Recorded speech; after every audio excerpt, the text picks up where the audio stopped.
His wolf kept sneaking into the Omega's bed. The Alpha King blamed desire. Ilara did not sleep well anymore. She had not slept well in almost 2 weeks, and she could not explain why. Every morning she woke up feeling like something had been in her room. The air would be different, warmer than it should be. The blanket on her small, narrow cot would be pulled a little too far to the left, or the pillow would be slightly dented on the wrong side, and there would always be that smell. It was the smell that bothered her the most. She knew what pine trees smelled like. She had grown up near the edge of a forest before her mother brought her to the Iron Fang Palace at the age of 9, and she remembered the sharp, clean scent of pine bark in the early morning. She also knew what a storm smelled like, that heavy, electric feeling in the air before rain came, when the sky turned a deep shade of gray, and the wind picked up without warning. This smell was both of those things together, pine and storm, something wild and ancient and completely out of place in her tiny servant room at the far eastern end of the palace's lowest floor. She tried to reason with herself. The palace was built into the side of a mountain. There were forest grounds just beyond the stone walls. It was possible that wind carried the smell through the small, high window near the ceiling. It was possible. But wind did not leave the hollow shape of a large body pressed into the side of her mattress. That was what she found on the 9th morning. She stood beside her cot after waking, staring down at it. The blanket was smooth on her side, where she had been sleeping. But beside her, pressed into the thin mattress with the weight of something heavy, was a long, deep impression. It was not the shape of a person. It was too wide, too low to the ground, and it curved in a way that made no human sense. It was the shape of something that had curled itself into a circle, tucking its body against hers through the night. The shape of a wolf. A large one. Ilara pressed her hand flat against the impression. It was still warm. She pulled her hand back and stood very still for a long moment. Then she made her bed with careful, practiced movements, smoothed the blanket flat, and walked out of her room to begin her morning work as if nothing had happened. She was 23 years old, and she had lived in the Iron Fang Palace for 14 of those years. She understood one thing above all others. Some discoveries were too dangerous to speak out loud. The Iron Fang Palace was not a gentle place. It was the seat of the Alpha King, the most powerful wolf-blooded ruler on the continent, and everyone who lived within its walls understood the hierarchy, the way they understood breathing. At the very top was the Alpha King. Below him were his ranked alphas, his beta council, and the ranked wolves of every noble house that owed him loyalty. Below them were the working omegas, the unranked wolves, and at the very bottom of that long chain were the servant omegas, the ones without houses, without bloodlines of note, without anything except the work they did and the permission they had been given to exist within those walls. Ilara was at the very bottom. She always had been. Her mother had brought her here as a kitchen worker when Ilara was still small. Her mother had died of a fever 3 years later, and Ilara had simply stayed, because there was nowhere else to go and no one to take her anywhere. She had grown up learning to be invisible. She had learned to keep her eyes low, her voice quiet, and her thoughts completely to herself. She had learned that Omega servants who attracted attention attracted the wrong kind, and that the best way to survive in a palace full of dominant wolves was to give them nothing to look at. For 14 years, that approach had worked perfectly. Now something was sleeping beside her at night, and she had no idea what to do about it. She carried the knowledge with her through the morning, as she swept the long eastern corridor with her heavy broom, moving through the cold gray light before anyone else was awake. The eastern corridor was hers. She was assigned to clean it before dawn, every morning without exception, because it led to the back section of the palace, where extra storage rooms and unused chambers sat in dusty quiet. Nobody important came down here. That was exactly why she had been assigned to it. She was not important enough to be trusted near the front corridors where guests walked and council members passed. She swept and thought. She thought and swept. The wolf that had slept beside her was dominant. She knew that from the scent alone. Omega wolves could sense dominance the way other people sense temperature. It was a physical thing, something that pressed against the skin and made the body respond before the mind could catch up. The scent she kept waking up to was deeply, powerfully dominant. Not the mild dominance of a ranked wolf or even a lesser alpha. This was something at the top of the chain, something old and certain of its own power. That thought should have terrified her. She noticed that it did not, quite, and that bothered her more than anything else. She was putting her broom away in the supply closet at the end of the corridor, when she heard footsteps. They were not the shuffling, quiet footsteps of another servant. They were deliberate, heavy, the kind of footsteps that expected the floor to bear their weight, without complaint. She pressed herself against the inside of the supply closet, pulling the door almost shut, and held very still. 2 men passed the end of the corridor. She could only see them through the narrow gap in the door. One was broad, with the dark uniform of a beta guard, and the other was taller, wearing a long coat that she recognized immediately, even though she had only seen it from a distance, even though she had spent 14 years making sure she was never close enough to see it any better than this. The Alpha King. Calum Voss was 31 years old, and he had been ruling the Iron Fang territory since he was 24, when his father died, and left him both the throne and a pack that was not entirely certain a 24-year-old could hold it. He had spent the first year of his rule proving them wrong in ways that were still talked about in careful, lowered voices. He was not a cruel king. Cruelty was too easy, and Calum Voss did not value easy things. He was precise. He was controlled. He made decisions that were difficult to argue with because they were made with perfect logic and absolutely no emotion, and he ran his palace and his territory with the same cold efficiency. He was also, Ilara had heard from the women in the kitchen, deeply private. He had no Luna. He had rejected every match presented to him. He spent his evenings alone and his mornings in council, and beyond that, nobody really knew what he did with himself. She watched him pass the end of the corridor. He was walking quickly, hands clasped behind his back, his jaw set in a way that suggested his thoughts were not pleasant. The beta beside him said something she could not hear. The Alpha King did not respond. He simply walked on, and in a moment they were both gone. Ilara let out a breath she had not realized she was holding. She waited for 3 full minutes before she stepped out of the supply closet. Then she walked back toward the servant quarters with her head down and her thoughts moving very fast. On the other side of the palace, in a set of chambers that were large enough to contain her entire living corridor 3 times over, Calum Voss was having a conversation with his wolf that was going nowhere. He stood at the window of his sitting room, looking out over the mountain valley below, and the wolf inside him, the one that lived at the back of his mind, that was part of him, and not part of him at the same time, that he had been trained since childhood to control absolutely, was not listening. His wolf was content. That was the problem. His wolf was deeply, stupidly, embarrassingly content in a way it had no right to be at 5 in the morning, after a night Calum could barely remember. He had gone to sleep. He knew that. He had gone to sleep in his own bed, in his own room, with the door locked as always, and he had woken up on the floor beside the door, barefoot, with dirt on the soles of his feet, and the smell of clean linen, and something warm and soft clinging to the edges of his senses. This was the 3rd time. The first time, he had dismissed it. He had told himself he had walked in his sleep, which he had never done in his life, and that the dirt on his feet was from the stone floors. The second time, he had been more concerned. He had checked the door. It had been unlocked from the inside, which meant his wolf had been in control of his body long enough to unlock it, and walk out, and come back, and lock it again. That was not a small thing. Wolves and their human halves shared a body, and in most wolves the human half was clearly in charge. In dominant wolves, the wolf was stronger, harder to suppress, more likely to push back against control. But in Calum's case, control was not something he had ever struggled with. He had been suppressing his wolf so thoroughly, and for so long, that most people who met him forgot he had one. His wolf had been fine with that arrangement for 7 years. Now it was unlocking doors in the night, and going somewhere, and coming back smelling like warmth and clean cloth, and something that made Calum's chest feel strange, in a way he absolutely refused to examine. "You need to stop," he said to his own reflection in the dark window glass. He was not sure if he was talking to himself, or to the wolf that lived behind his eyes, watching him with patient, golden amusement. "Whatever you think you are doing, you need to stop." His wolf did not respond.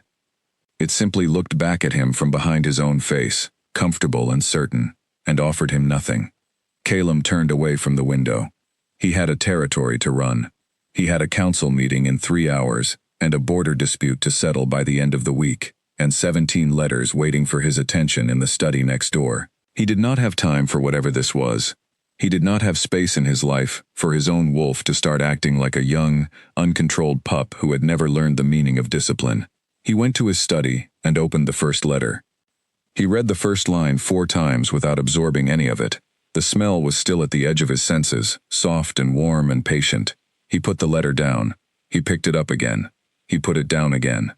His wolf was quietly, insufferably pleased with itself. Down in the servant quarters, Ilara was sitting on the edge of her cot, with the gray wool blanket in her hands. She had found something new this morning.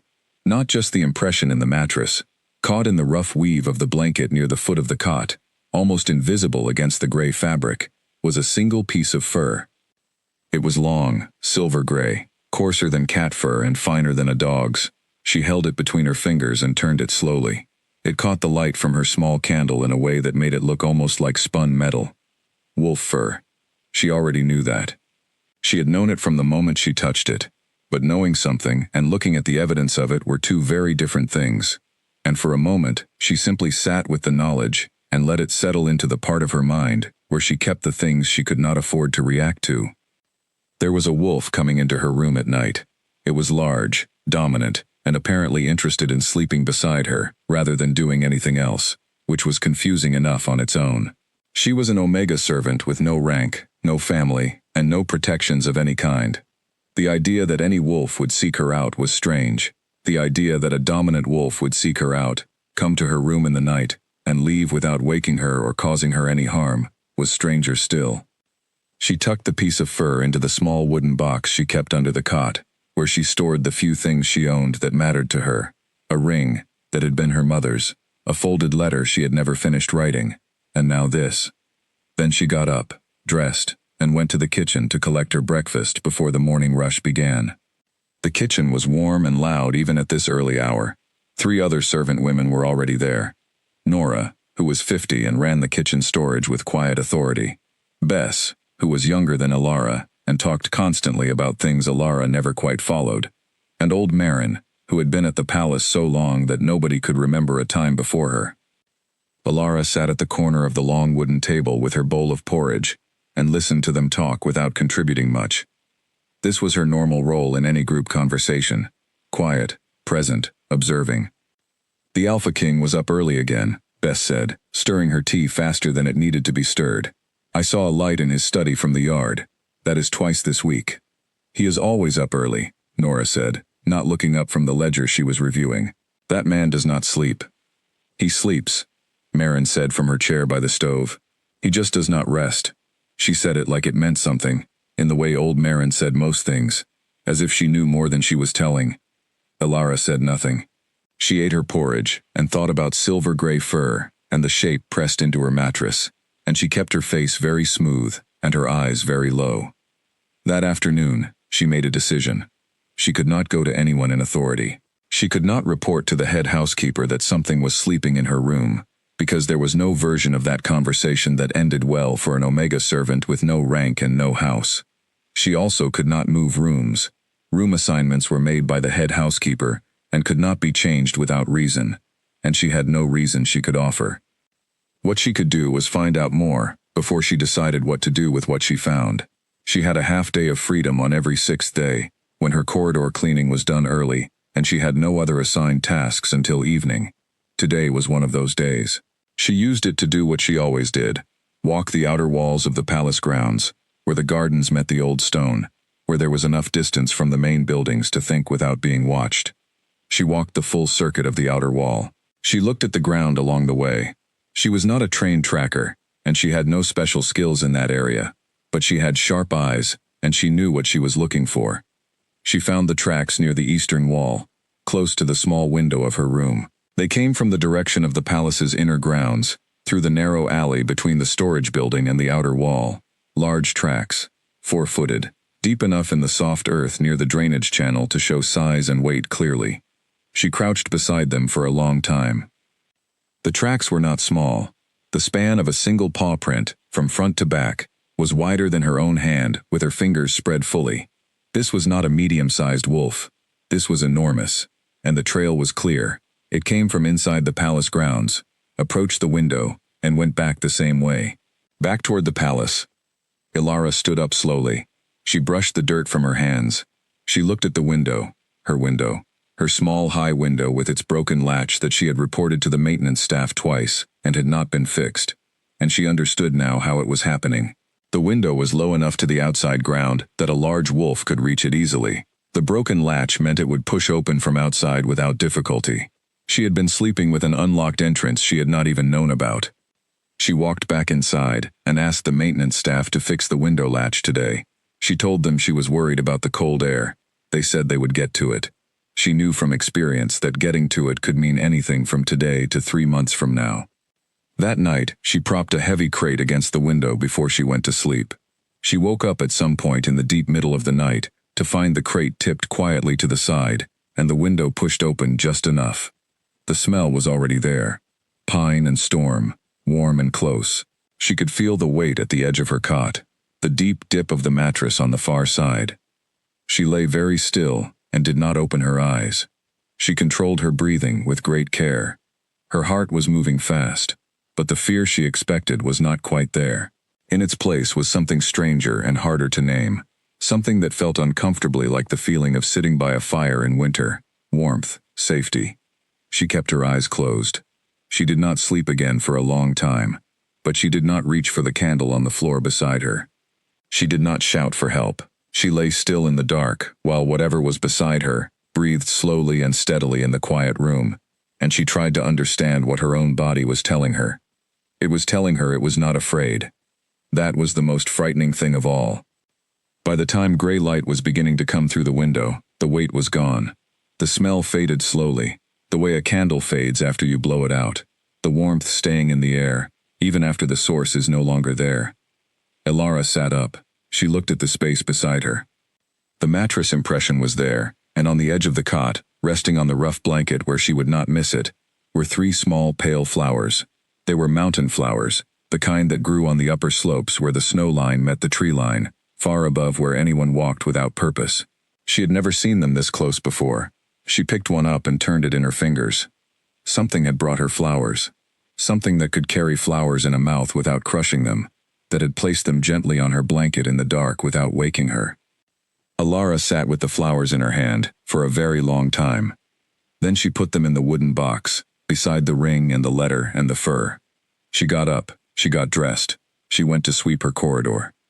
And all morning, as she swept the cold stone floors in the gray early light, she thought about a wolf that brought flowers and slept quietly and left before dawn and was very, very careful never to wake her. She thought about why any wolf would do that. She had no answer, but the question stayed with her all day, turning slowly in the back of her mind, like something important waiting to be understood. Calum was losing his patience with himself, which was a thing he had not done in years. He sat at the head of the council table and listened to his advisor speak about border tensions with the Western Pack, and he absorbed every word with the external focus that he had spent years developing, and at the same time the back of his mind was running a completely separate conversation that had nothing to do with borders or pack politics. His wolf had brought flowers. He had found evidence of it this morning. Pollen on his hands when he woke up, caught under his fingernails, the dusty yellow kind that came from mountain blooms that grew nowhere in or near the palace. His wolf had run up the mountain in the night, found flowers, brought them back, and delivered them somewhere. The level of intentional, directed behavior required for that was not the behavior of an animal acting on instinct. It was the behavior of something with a plan. That was the part that unsettled him most. Not that his wolf was leaving the palace at night, not even that it was going somewhere specific and returning. It was that it was thinking about what it was doing. His wolf, the part of him that was supposed to be simple, direct, governed by need and instinct rather than thought, was making decisions that required planning and care and consideration. It had always been strong. He had always known that, but it had never, in 31 years, moved with this kind of quiet, deliberate purpose. My lord. That was Doran, his beta, who was sitting 2 seats to his left and watching him, with an expression that was professionally neutral and deeply concerned at the same time. Your thoughts on the patrol suggestion? Increase the northern patrol by 4, Calum said, because he had heard the question, even while thinking about other things. Not the full 8 that Commander Aldrich wants. 4 is sufficient for a deterrent. If we send 8, the Western Pack reads it as escalation, and we will have a real problem before the month is out. The advisor nodded and made a note. The meeting continued. At the end of it, when the others had filed out, Doran stayed. This was normal. Doran always stayed. He had been Calem's beta since Calem was 24, and inherited a throne that felt too large, and a pack that felt too uncertain. And in that time, they had developed a working relationship built mostly on Doran asking indirect questions, and Calem answering them honestly, because there was no one else he could be honest with. "You did not sleep," Doran said. "It was not a question." "I slept," Calem said, gathering the papers in front of him into a neat stack. "You slept somewhere you did not intend to." Calem did not answer that. Doran pulled a chair out and sat down across the table rather than in the seat beside him, which meant he was doing the thing where he approached a difficult conversation by putting space between them so it felt less like pressure. Calem knew the tactic because Doran had used it for 7 years. It worked anyway. "There is talk," Doran said, "among the morning servants. A few of the kitchen staff mentioned something about the East servant wing." Calem's hands went still on the papers. "Apparently," Doran continued, in a very careful, even tone, "one of the Omega servants in that corridor has been unsettled, found near the kitchen at dawn, in a confused state, as if she had been sleepwalking, or was not quite aware of where she was." Calem said nothing. "I thought you should know," Doran said, "because the eastern corridor is also where you were walking this morning, at approximately 3 in the morning, according to the night guard stationed at the junction. He did not stop you because you are the Alpha King, but he did note it." Calem set the papers down. He looked at his beta. Doran looked back at him, with the expression he always used when he already knew more than he was saying. Steady, patient, giving Calem space to arrive at the truth himself. "Her name," Calem said. "Ilara," Doran said. "No house name. She has been in palace service since she was 9. She is 23 now. Omega class, assigned to the pre-dawn cleaning of the eastern corridor." Calem repeated the name once inside his own head. His wolf, which had been quietly settled all morning, stirred at the sound of it, not with agitation, but with the deep, contented rumble of something that recognized what it was hearing. He hated how much sense that made. "She is not to be moved," Calem said. Doran raised an eyebrow. "She has not been scheduled for any reassignment." "I am aware. She is not to be moved, regardless of any future reassignment suggestions. Her corridor assignment stays as it is." He picked the papers up again. "That will be all." Doran stood. He walked to the door. At the door, he paused in a way that suggested he had one more thing to say, and was deciding whether to say it. "She asked about gray wolves this morning," he said. "Asked the head housekeeper whether any wolf in the palace was kept as a companion animal. A large gray one." He paused. The head housekeeper found the question strange enough to mention it. Calem did not look up from the papers. "How did you come to know that?" The head housekeeper mentioned it to the kitchen supervisor, who mentioned it to one of the night stewards, who mentioned it to me. Doran's voice was still perfectly even. "News travels quickly in a small palace." "Indeed." Calem turned a page. "Thank you, Doran."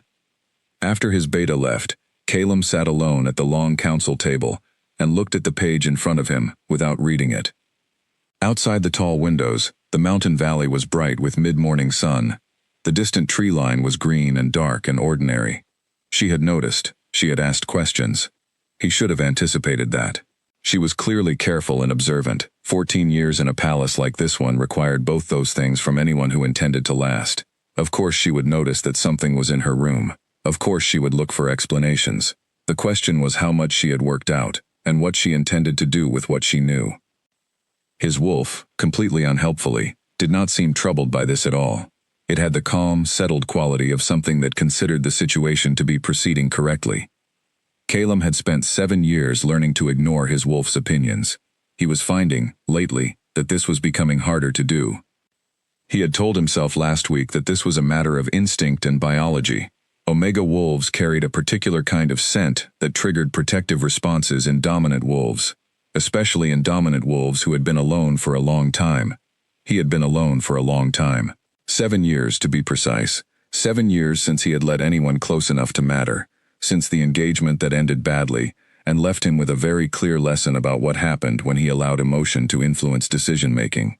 Since then, he had been deliberately, methodically alone, and his wolf had accepted that, or so he had believed.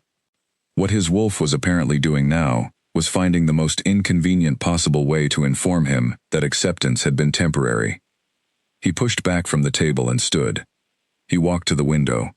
He was the Alpha King. He ruled a territory that covered 3 mountain ranges and held more than 40,000 wolves under his protection. He had border disputes and trade negotiations, and a council that watched him for signs of weakness, with the hungry patience of wolves, who believed themselves capable of taking what he had. He did not have time for this. He did not have space in his life for whatever his wolf had decided was happening. He needed to get this under control. He needed to speak to the girl before she asked the wrong question to the wrong person, and created a situation that was impossible to manage cleanly. He needed to understand what she knew, and what she suspected, and then he needed to make sure his wolf understood, clearly and finally, that this behavior was going to stop. He called for Doran. "Bring the Omega," he said, when his beta appeared. "The East Corridor 1. Bring her to the small receiving room, quietly, without making it look like a formal summons." Doran nodded. "And, if she asks why, tell her the Alpha King wants to speak with her about a matter of palace management." He paused. "Tell her she is not in trouble." Doran's expression did something very small and very brief that Calum chose not to examine. "Of course, my lord." Ilara was told by a palace guard, in the middle of the afternoon, that the Alpha King wished to speak with her at the 3rd hour. She was scrubbing a hallway floor at the time, and she sat back on her heels, and looked at the guard, and kept her face entirely still, while her thoughts moved very fast. She was not in trouble. The guard said so. She was not in trouble. She finished the floor. She returned her tools to the supply room. She went to her room and changed her work dress for the cleaner one she kept for occasions that required something better than her usual worn gray. She braided her brown hair and pinned it back. She looked at herself in the small piece of polished metal she used as a mirror, and thought about what she knew, and what she was prepared to say, and what she would absolutely not say under any circumstances. She was not stupid enough to accuse the Alpha King of anything. She did not know what she was walking into, and she would not know until she got there. What she did know was that it was not normal for the Alpha King to summon a servant woman for a conversation. Normal was for him to send a written instruction through the head housekeeper. Normal was for him not to know her name at all. That he had asked for her specifically told her that he already knew something. She walked through the palace to the small receiving room at the junction of the main corridor and the secondary hall, where she had been directed. It was a room she had cleaned before but never entered for any other purpose. It was plainly furnished. A table, a few chairs, a window that looked over the inner courtyard. Nothing threatening about it. She stepped inside. He was already there. Calum Voss was standing near the window when she entered, and she had never been this close to him in 14 years. All of her impressions of him from a distance had been accurate. The height, the broad shoulders, the controlled, measured quality of how he held himself. But up close there were things distance had hidden. There were lines at the corners of his eyes that suggested he did not sleep well, or that he spent a great deal of time outside in the kind of light that put marks on a face. His jaw was set, as it usually was in her experience, but there was something at the edge of his expression, a tightness, a strain, as if he was holding himself in a specific way with deliberate effort. And his eyes, when they met hers, shifted. It was fast. She would have missed it if she had not been watching closely. If she had not been watching everything closely her whole life.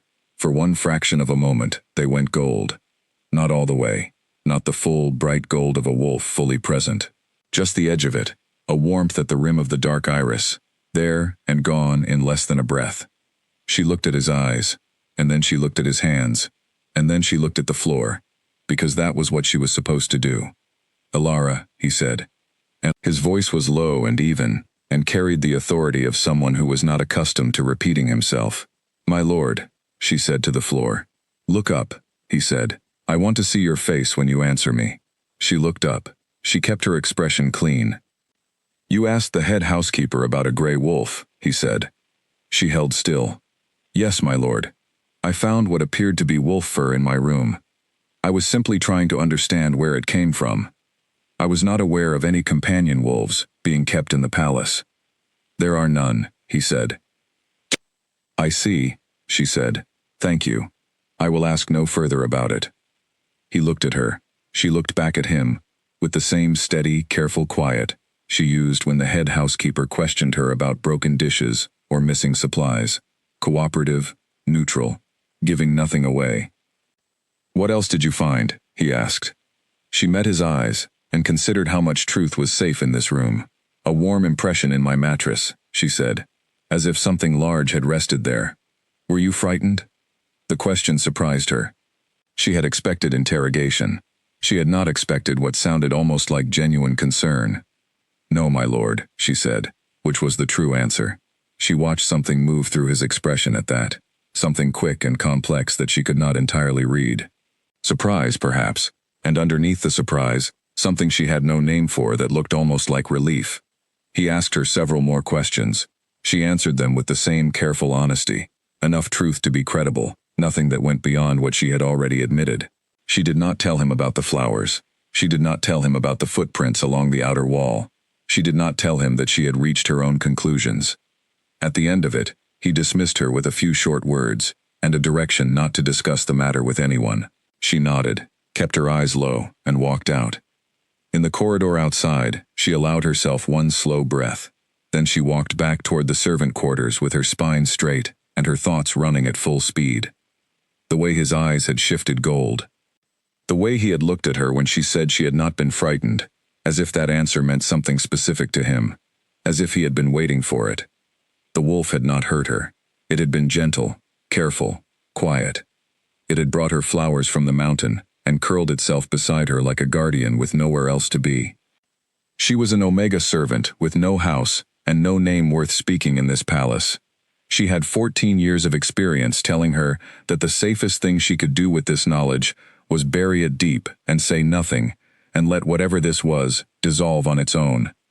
She walked past the entrance to the eastern corridor and kept going, and she thought about gold eyes and mountain flowers and the warmth of something very large and very powerful choosing, for reasons she could not yet understand, to be gentle. She was going to need more information before she made any decisions. And she was going to need a much better lock on her window. She bought a lock with part of her saved wages, not from the palace maintenance staff, who would have asked questions and reported the purchase to the head housekeeper as a matter of routine. She bought it from the weekly market that set up outside the palace's east gate on trading days, from a metal goods stall that sold everything from cooking hooks to door hinges, without asking why anyone needed what they were buying. It was a simple bolt lock, the kind that screwed into the window frame from inside. She bought a small hand tool to install it and spent an evening fixing it herself, carefully and quietly, while the other servants in the corridor were at dinner. She tested it 3 times. It held. That night, she went to sleep with the window locked and a strange feeling in her chest that she chose not to examine too closely. Something that was not quite relief and not quite disappointment. Something that sat in between the two. She woke up, as she usually did, just before the first gray light came through the window. The room was cold. The window was still locked. The room smelled of stone and old wool and nothing else. She lay still for a moment. Then she sat up and looked at the empty space beside her. The mattress was flat. No impression. No warmth. She told herself this was the correct outcome. She had created a barrier, and the barrier had worked, and she was safe, and this was good. She got up and swept her corridor in a silence that felt, for reasons she could not entirely justify, a little colder than usual. By the 3rd night of the locked window, she understood several things more clearly. The first was that she had been sleeping better with the wolf there than she had in years. She had not recognized this while it was happening, because it had happened gradually, but 3 nights of waking up repeatedly in the cold dark had made the contrast very clear. When the wolf was there, she slept deeply and without interruption, the way she had not slept since she was a child. When it was gone, she woke at every small sound, every shift of wind, every distant footstep in the corridor. The second thing she understood was that this was not a reasonable response to the situation. Whatever was happening was not something she should be comfortable with. She was an Omega servant. The wolf was. She was still not ready to finish that thought. But whatever it was not something that was meant for her. The third thing was that she was going to have to find another way to handle this, because ignoring it was not working, and the locked window was not working, and the feelings it was creating were becoming a problem. On the 4th morning of the locked window, she found a note under her door. It was written on plain paper, folded once, with no seal and no name. The handwriting was clear and controlled, and had the quality of someone who wrote with deliberate care. There were only 5 words. "Unlock it, I mean no harm." She read it twice. She folded it back along its crease. She sat on the edge of her cot and looked at the wall and thought about what it meant that whoever had written this note had come to her door last night and slid a note under it instead of knocking. There was a deliberateness to that, a consideration for her. Knocking on an Omega servant's door in the middle of the night was something that could mean almost anything, and most of those meanings were threatening. Sliding a note under the door was different. It was asking. It was leaving her a choice. She put the note in the wooden box with the flowers and the fur and her mother's ring. That evening, she did not unlock the window, but she sat for a long time on the edge of her cot with her candle, thinking. Then she did something she had not done in years, which was write. She found the stub of a pencil in the bottom of her box and wrote on the inside cover of the small book of folk songs that was the only book she owned. She wrote down what she knew, in a list, in her smallest handwriting, so that it would fit in the margin. 3 weeks of night visits. Wolf. Very large, silver-gray fur. Brings no harm. Left flowers from the upper slope. Warm impression in the mattress. Deep, dominant scent. Pine and storm. The Alpha King was in the eastern corridor at 3 in the morning on the day I found the guard's note. His eyes shifted gold when he saw me. He asked if I was frightened. He seemed relieved when I said no. She stopped writing. She looked at the list. She added one more line. He sent me a note asking me to unlock the window. She looked at that line for a long time. She closed the book. She was not a fool. She had never been a fool, and 14 years in a palace full of powerful wolves had given her a very clear ability to connect things that were meant to be connected. She had been building toward this conclusion for a week. She had been avoiding it because the conclusion was both obvious and impossible, and those two things together created a kind of confusion that she had not known how to stand in. But there it was. The wolf was him. Not his companion animal. Not a wolf he commanded or owned or sent. Him. Calum Voss, the Alpha King of the Iron Fang territory, had a wolf that was apparently making its own decisions and coming to her window at night and sleeping beside her with the careful, patient gentleness of something that was choosing to be gentle, and it had climbed a mountain to bring her flowers. She pressed the heels of her hands against her eyes for a moment. Then she lowered them. She thought about what this meant in practical terms. The Alpha King's wolf had identified her as something important to it. She did not let herself use the word that her own instincts were quietly pressing at her, because that word came with implications that were too large to hold in a small room at midnight. What she could say, in plain factual terms, was that the most powerful wolf on this continent had decided she was worth coming back to, repeatedly and carefully, and that the human half of him was apparently aware of it and concerned enough to send her a careful, 5-word note asking permission. He had asked permission. That detail was doing something complicated to her chest. She thought about the power structure of the Iron Fang Palace. She thought about her place in it. She thought about what happened to Omega servants who attracted the attention of powerful men in places like this, and she thought about how every single piece of what she knew about this situation was different from the ways that usually went. The wolf had not demanded entry. It had not frightened her. It had been careful with her, in a way that suggested awareness of her smallness in this world, of the fact that she was someone who needed to feel safe rather than overwhelmed. She sat with all of this until the candle burned low. Then she got up, walked to the window, and unbolted the lock. She went back to her cot. She lay down. She looked at the ceiling in the dark. She waited. Nothing happened for a long time. Long enough that she wondered if she had made the decision too late and it would not come tonight. Long enough that her eyes started to grow heavy. Then the window moved. The soft, careful sound of it pressed open from outside. Cold air came in for a moment, and then warmth replaced it, moving through the room the way warmth does when something large and living enters a small space. The familiar smell came with it, pine and storm and something underneath that she did not have a word for, but that her body recognized the way it recognized the smell of rain. The weight settled at the edge of her cot. Not beside her this time. At the foot, at first. Careful. Testing. She did not move. She kept her breathing slow. She let her eyes stay soft and her body stay still, and after a moment the weight shifted, slowly, and the warmth came closer, and the wolf settled in along the side of her with the deep, heavy steadiness of something that had nowhere else it needed to be. Her heart was moving fast. She let it. She did not move, and she did not speak. And after a while her heart slowed down too, the way it always did, when something frightening reveals itself to be, actually, the opposite of frightening. She fell asleep faster than she had in days. In the morning, she woke alone, as always, but on her window ledge, inside the room, placed there with careful intention, was a small cluster of wild herbs, the mountain kind, dried and sweet-smelling, that the palace healers used in teas for sleep and calm. Something that had been watching her wake up tired and unrested for 3 nights had gone to find her something that might help her sleep. She picked up the herbs and held them, and tried to decide what she felt about all of this. She was an Omega servant. She had no power in this palace, no rank, no protection beyond the basic courtesy that kept servant staff from being visibly mistreated. Whatever was happening had the capacity to destroy everything about her current life, fragile as it was, if it went wrong. And it had the capacity to be something else entirely. She was not sure what. She did not have language for it yet. She put the herbs in her wooden box with everything else. She got up and went to sweep her corridor. At the far end of the corridor, where it turned toward the main junction, she stopped. She looked at the old stones of the floor, smooth with years of sweeping.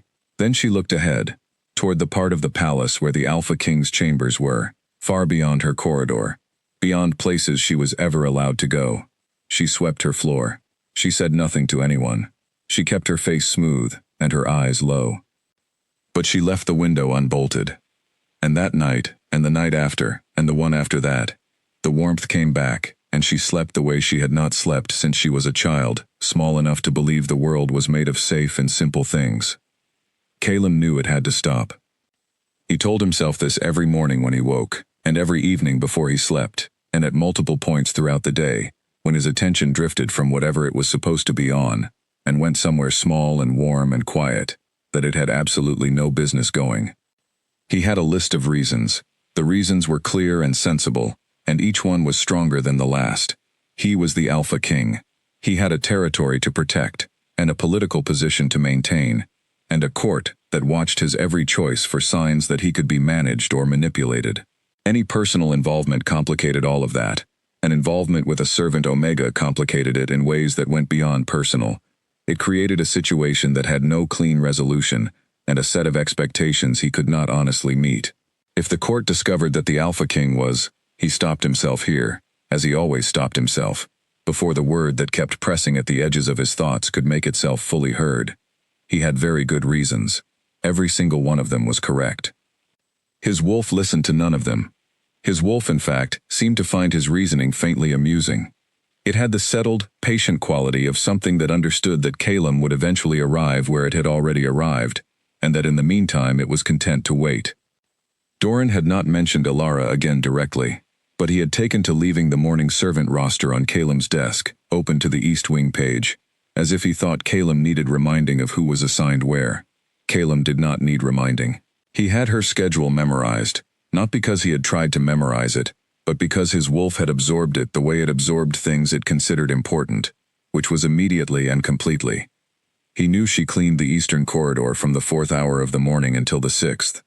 He knew she had a half-day free on every 6th day. He knew she ate in the small servant kitchen and sat at the corner of the table with her back to the wall, which was the choice of someone who had learned that having a view of the room was more valuable than any other position. He had not been following her.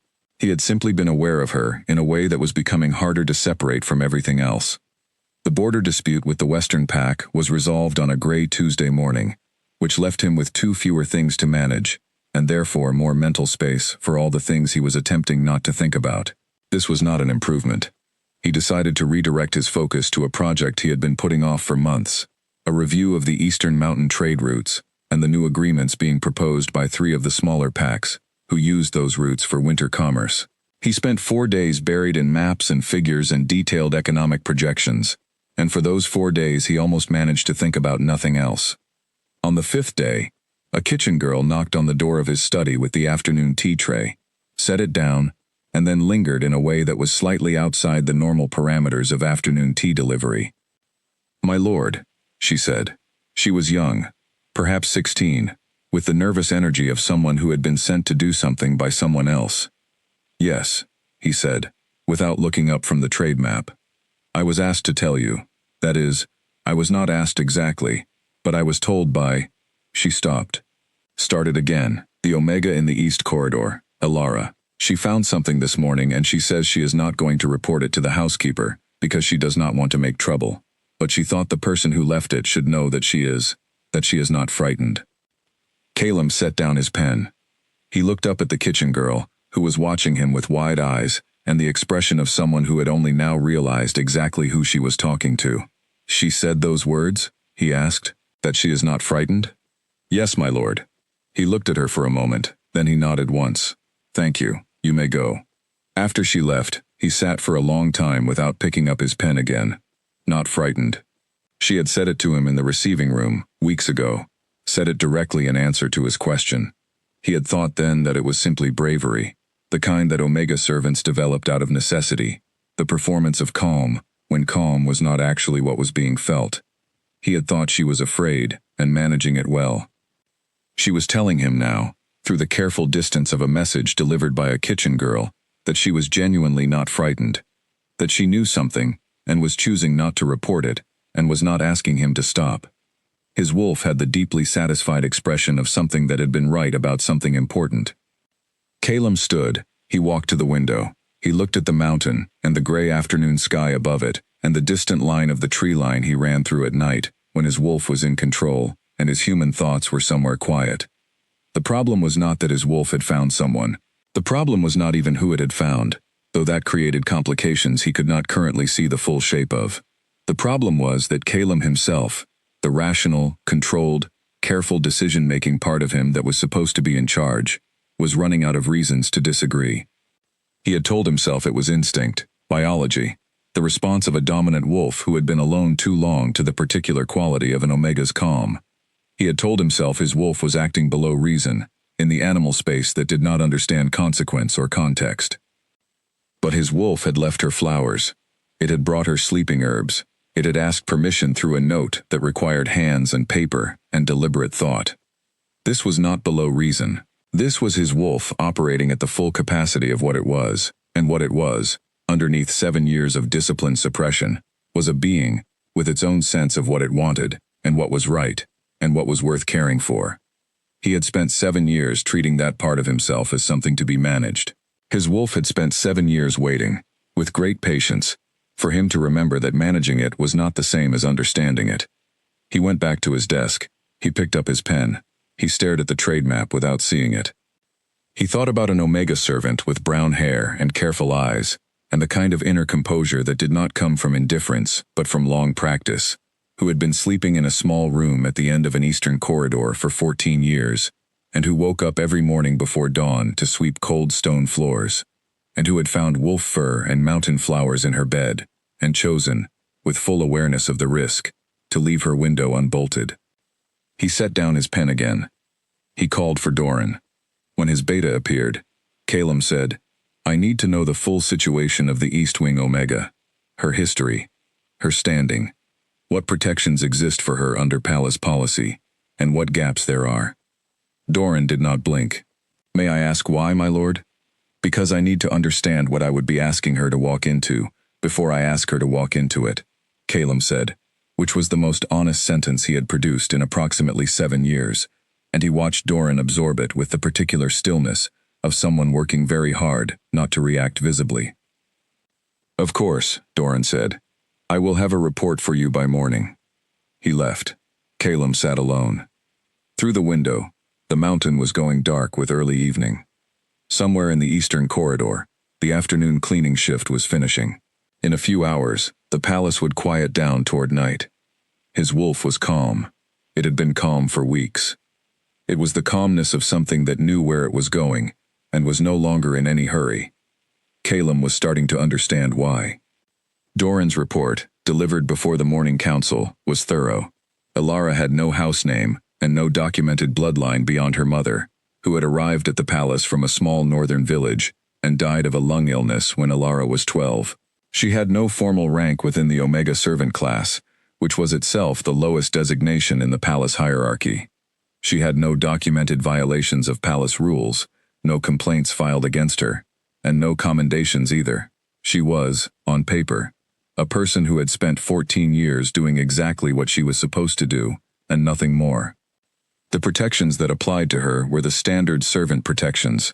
She could not be physically harmed or removed from her position without documented cause and the approval of the head housekeeper. Beyond that, she had very little. Calum read the report twice.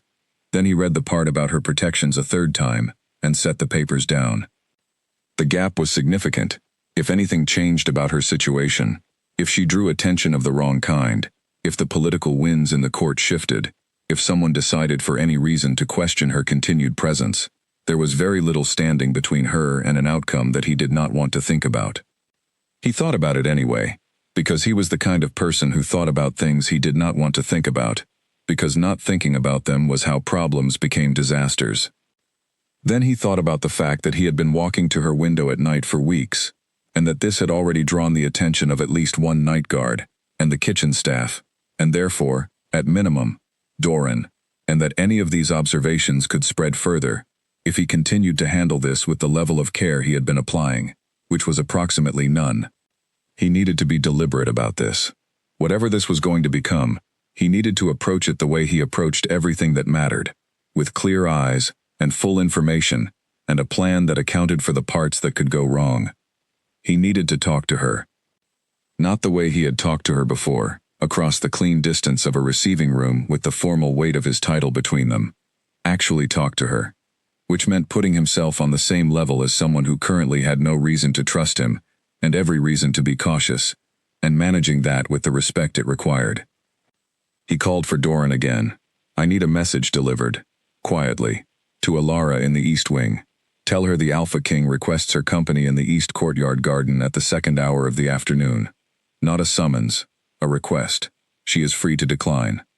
Doran nodded. "And if she declines? Then I will respect that." He paused, "But I do not think she will." Doran took the message. At the door, he paused as he usually did. "My lord, she has no protections of standing in this palace. I am aware. That will need to change, if this is what I believe it to be." "I know." Calum looked at his beta steadily.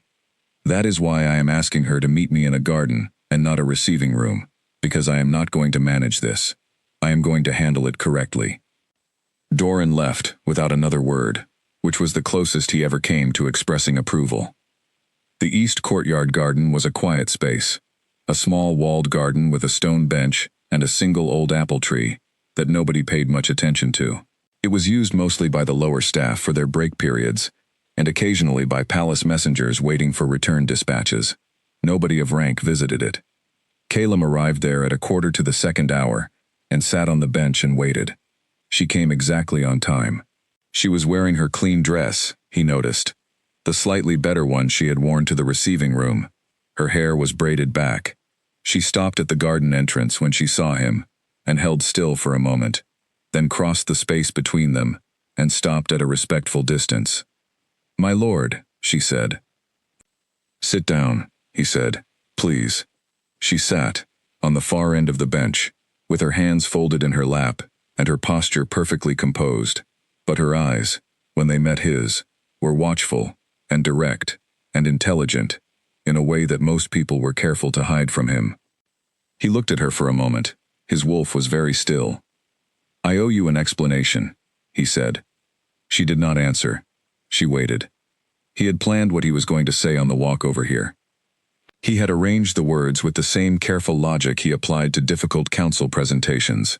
Now, sitting on a stone bench in the afternoon sun across from a woman who had left her window unbolted for a wolf, that she somehow already knew was him, he found that all those arranged words felt exactly wrong. He set them aside. "I do not have full control of what has been happening," he said instead, which was the simplest and truest version of it. "My wolf has been making decisions independently. I became aware of it after the first time. I have not been able to stop it, and," he paused, "I have not tried as hard to stop it as I should have." She looked at him. "Why not?" she asked. Her voice was quiet and even, and did not waver. It was a good question. It was the question he had been avoiding asking himself. "Because it was not causing you harm," he said slowly, "and because my wolf was certain of something that I was not ready to be certain of, and I chose to wait rather than act against it. What was it certain of? She asked. He looked at her. She looked back at him, with those careful, intelligent eyes. I think you know, he said. She held his gaze for a long moment. Then she looked down at her folded hands. I have some ideas, she said carefully, which was not a confirmation and not a denial, and he was beginning to understand, exactly how she operated, giving enough to show she understood, without committing to a position, until she had more information. He found that he admired it. I want to be clear with you, he said, about what I am, and what I am not. I am not a simple person. My life is complicated, in ways that would become your complications too, if you were willing to be part of it. I am not going to pretend otherwise, or make this seem smaller than it is. She looked up again. That is honest, she said. I try to be. She was quiet for a moment. My lord, she said, with a careful, measured quality in her voice. I am an Omega servant, with no house, and no rank, and no protections, beyond what the kitchen staff agreement provides. You are the Alpha King. Whatever you are asking me to consider, the risk in considering it, is entirely mine. Yes, he said, I know that. I intend to change it. But I understand if the current position makes the conversation difficult.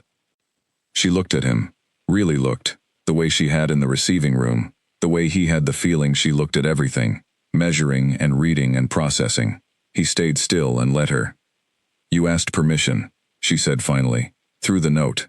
You did not have to do that. I know. You could have sent someone to fix the window latch and simply stopped coming. Yes. She was quiet again. The apple tree moved slightly in a small afternoon breeze. Somewhere beyond the garden wall, a door opened and closed. I found mountain herbs this morning, she said. The kind for sleep. He said nothing.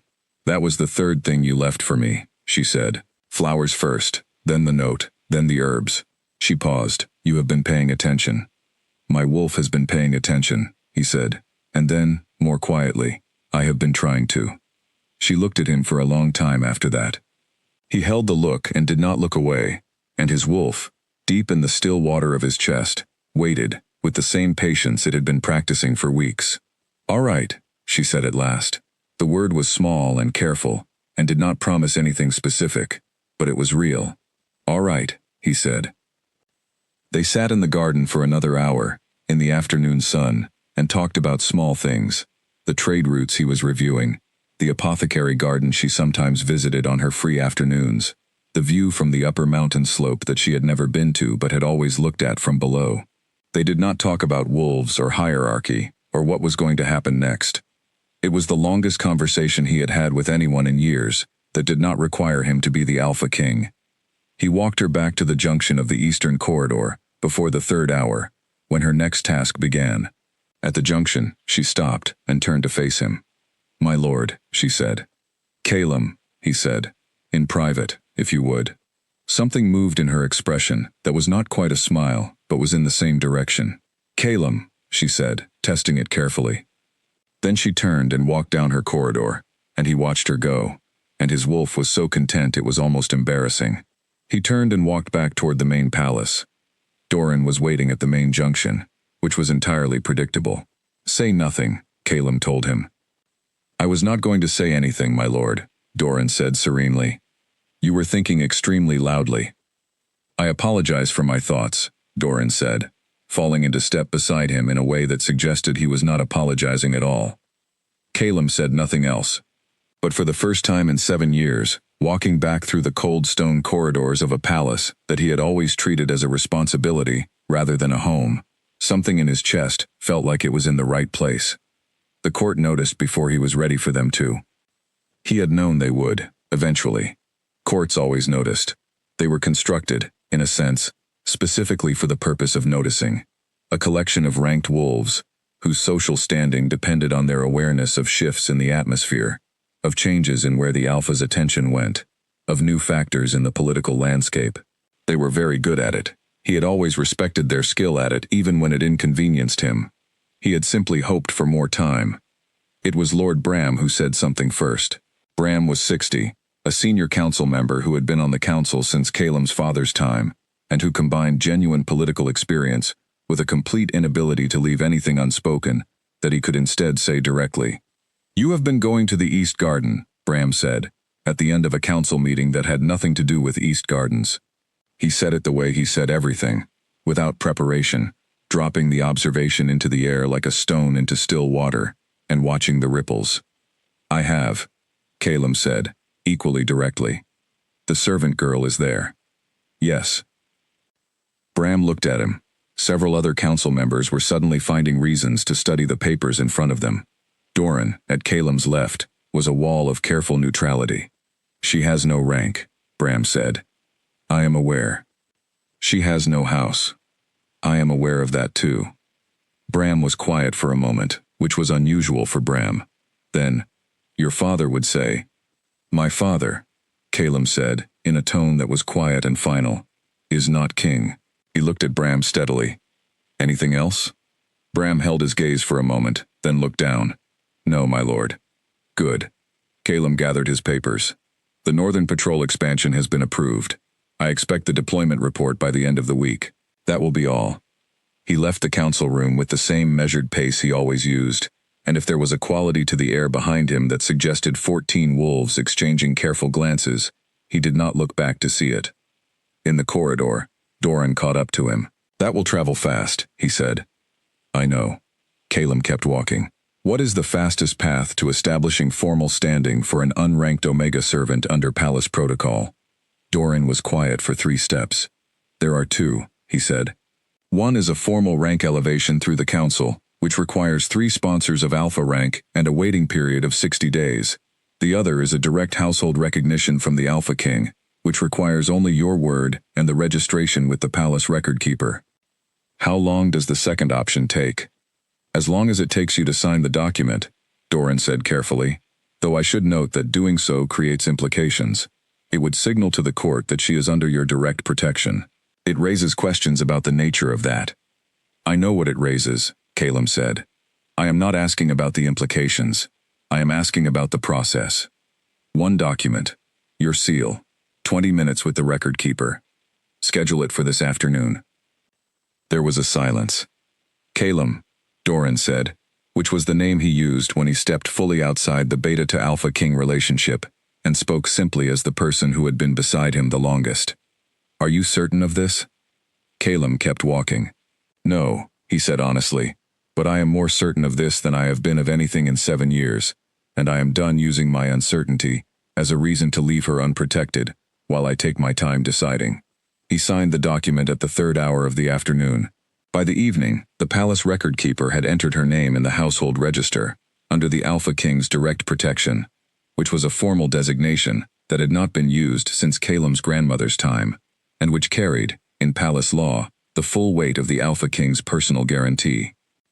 Ilara did not know about it until the following morning, when the head housekeeper arrived at the east corridor during her sweeping, and stood at the far end, and watched her work, with an expression that was strange enough to make Ilara stop. "Your designation has been changed in the Palace register," the head housekeeper said. She was a careful woman who had run this household for 20 years, and who processed surprising information by stating it in the flattest possible terms.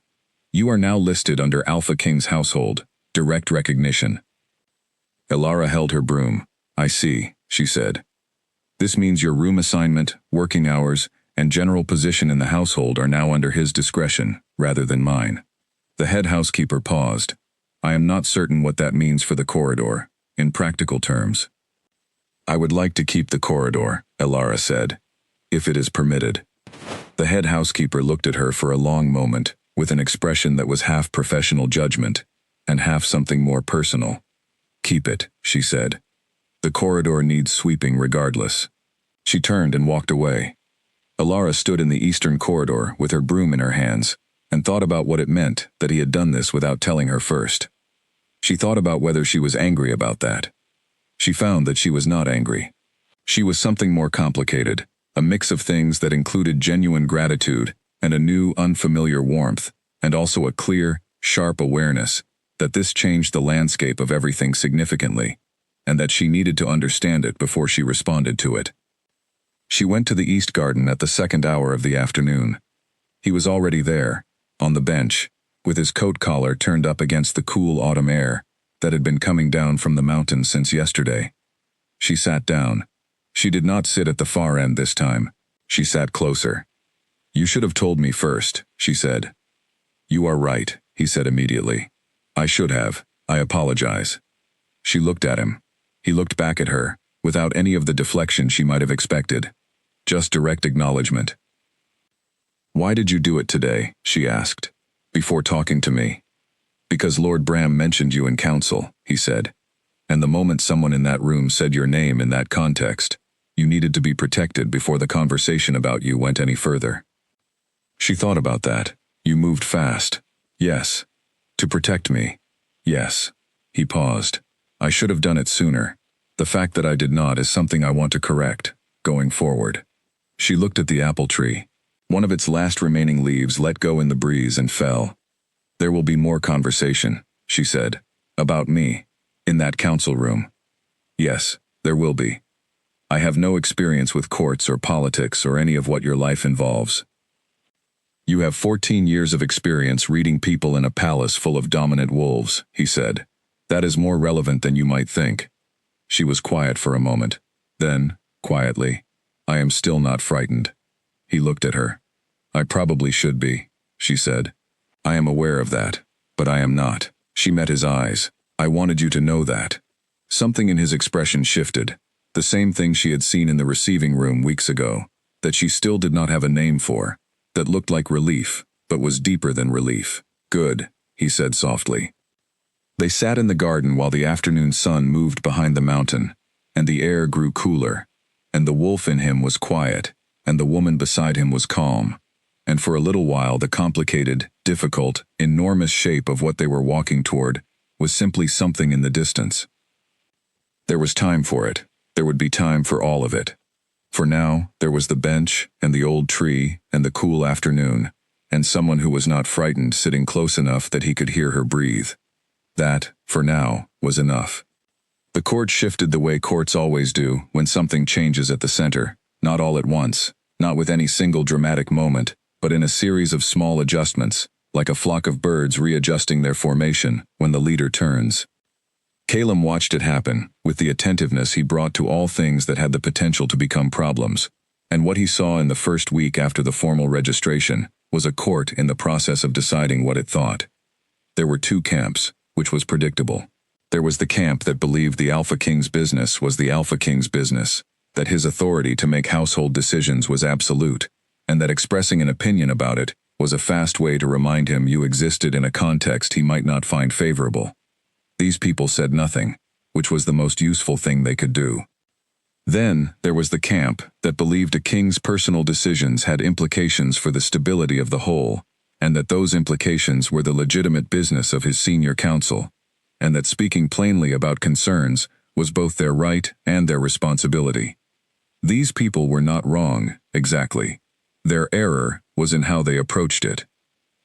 Lady Cecily, who was 62, and had the particular confidence of someone who had navigated 3 successive Alpha Kings without being removed from her position, requested a private meeting.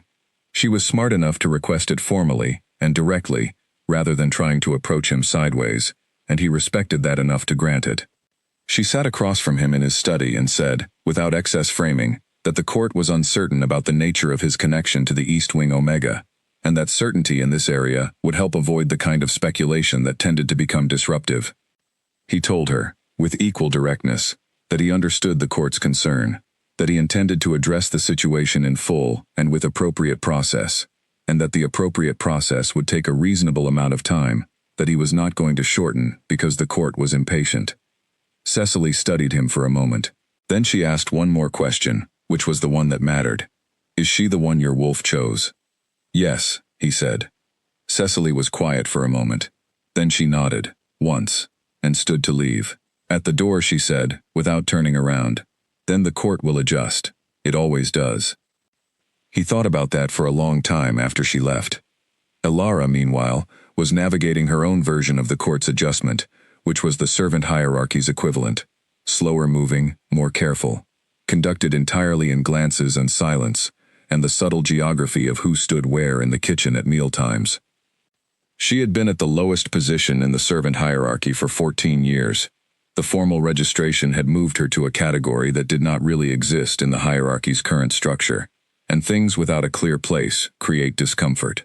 She felt it in the mornings, in the way the kitchen staff were slightly more careful around her, in the way the head housekeeper spoke to her with an additional formality she had not used before, in the way Nora and Bess and old Marin watched her from the kitchen corners with expressions that were curious and cautious in equal measure.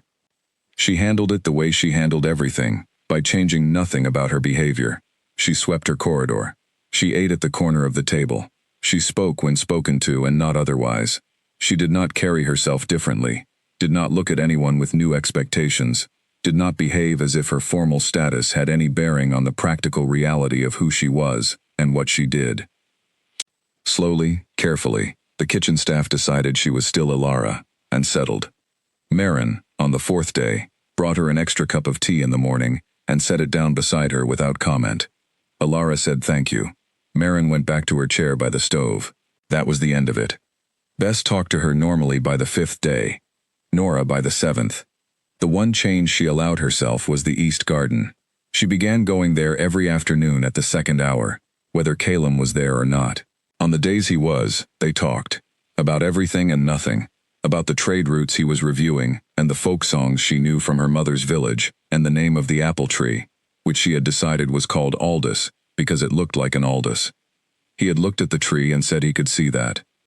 On the days he was not there, she sat with the quiet and the cooling autumn air and thought. She thought about the word she had been avoiding since the beginning of this. She turned it over carefully, approaching it from different angles, the way she approached everything she needed to understand. The word for what a wolf's deepest instinct recognized, the word for the connection that ran below choice and preference and practical consideration, that her own body had been responding to since the first morning she woke up with warmth where there should have been cold. She was an Omega. She understood the biology of it as well as anyone in the palace, because Omegas had more reason than most to understand it. The recognition ran differently in them, not through dominance and territory the way it did in Alphas, but through the quieter, deeper certainty of knowing a particular presence from all other presences, of knowing it before the mind did. She had known the wolf before she knew who the wolf was. Her body had known him. She sat with that in the afternoon quiet, and let herself finally use the word, inside the safety of her own thoughts, for the first time. Then she got up, straightened her dress, and went back to her corridor. On the evening of the 9th day after the registration, Calum appeared at the junction of the eastern corridor just after the supper hour. He was not in his council coat. He was dressed simply, the kind of clothing she had started to notice that he wore when he was not performing the role of Alpha King and was simply being himself. Dark, plain, well-made but not formal. He walked to her end of the corridor where she was finishing her evening sweep and stopped a few feet away. "I have something to tell you," he said. She leaned on her broom. "All right?" "Lord Bram brought up the matter again in council today," he said. "He asked what I intended. I told him that I intended to handle the situation with full process and appropriate time, and that the court would be informed when there was something to inform them of." She looked at him. What did he say to that? He said that a formal process would require a presented position and a council acknowledgement. He paused. "He is correct. It would." She held very still. "I am not asking you anything tonight," he said. "I want to be clear about that. This is not a request. It is information." He met her eyes. "I want you to know what the landscape looks like, what the path forward involves, practically, the time it would take, and what it would require from both of us. I want you to have all of that before you are asked anything." She looked at him for a long moment. "And when you do ask," she said carefully. "When I ask," he said, "I want it to be a real question, one where your answer is genuinely free." She was quiet. The corridor was very still around them, the old stones holding the silence the way old stones do. "I have been thinking about the word," she said, which was vague enough that a stranger would not have understood it, and precise enough that he understood it immediately. She saw it in the way his face changed, the careful, controlled surface of it shifting for a moment to show something underneath that was real and unguarded and had been waiting. They stood in the eastern corridor, 3 feet apart, in the quiet hour after supper, with 14 years of her invisible life in these stones, and 7 years of his careful solitude, and the wolf that had decided, with absolute certainty, somewhere back at the beginning of this, that it had found what it was looking for. "I will take my time," she said, with the answer. "I know," he said. "There is no rush." She nodded once. He nodded back. Then he turned and walked back toward the main palace, and she swept the last 6 feet of her corridor, and put the broom away, and went to her room. She sat on her cot for a while in the dark, not lighting the candle. The wooden box was under the cot. Inside it was her mother's ring, and the unfinished letter, and the gray fur, and the flowers, and the sleeping herbs, and the folded note with its 5 careful words. She thought about the apple tree called Aldous, and the window with its working bolt, and the morning cups of tea, and the shape of something settling at the foot of her cot in the dark.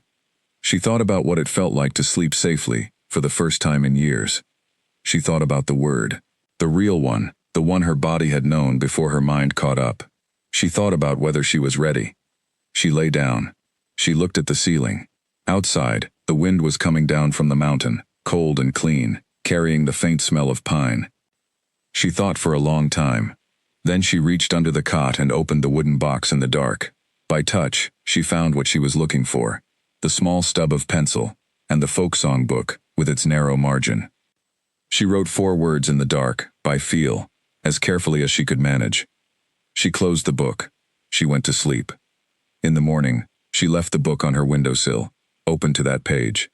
The window was unbolted.